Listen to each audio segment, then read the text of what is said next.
Hello guys, good morning. Ito po ang recipe natin sa apritadang manok. Ayan. Meron akong half kilo na breast chicken. Meron akong green o red bell pepper.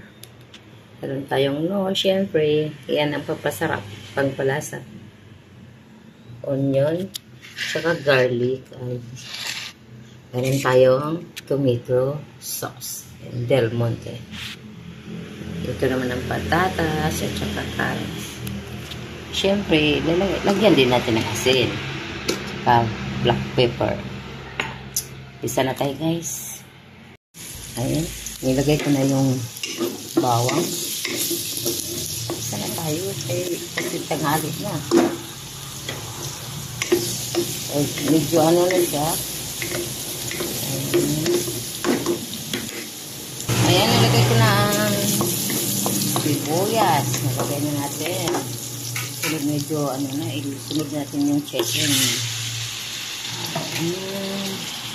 Medyo pagpula-pulahin lang natin ito, no?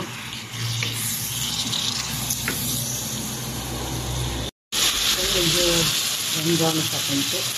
Lagay na natin yung nor at saka itong tomato sauce. Ayan.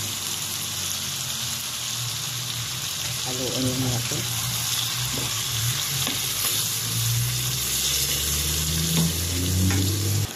Siyempre, kailangan lagyan natin ng tubig.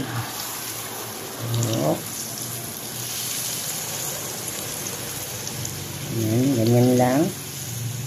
Lampas natin kaunti sa manok kasi may patatas at saka carrots pa tayo, no? Ayan, kumulo na. Lagay na natin yung bell pepper.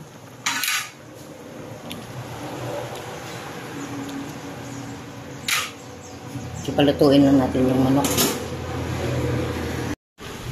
Ayan, kumukulo na. Ilalagay na natin si carrots. So, yan. Medyo hindi lang natin isabay kasi matagal ito malata si carrots. Ayan.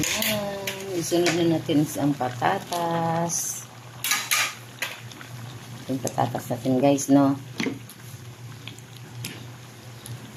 Tapos takpan na natin ulit.